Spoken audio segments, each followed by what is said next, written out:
प्रवासी भारतीय सम्मिलनीर जोरसोर आयोजन होइछि। रास्ता घाटरे जुआड़े देखिबे सियाड़े खाली हिंदी आउ इंग्राजी रे बड़ बड़ पोस्टर आउ ओडिया अस्मितार कथा ना। लोकंक स्वार्थ को बळी पकई निज राजनैतिक स्वार्थर भल प्रचार प्रसार चलैछि डबल इंजिन। सबु हेला जे सम्मिलनी रे फांका चेयर गुड़ाक देखिले टिके हजम होनी।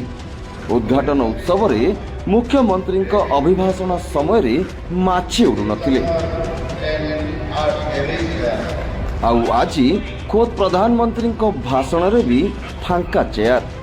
केंद्र सरकार, राज्य सरकार, इवेंट संस्था, दलीय कर्मी सांग को कोटी कोटी खर्चर परिणाम कौन ए फांका चेयर। आंतर्जातीय सम्मिलनी रे एभली अवस्था देखी एमानंको औकात उपरे हस लागुछि।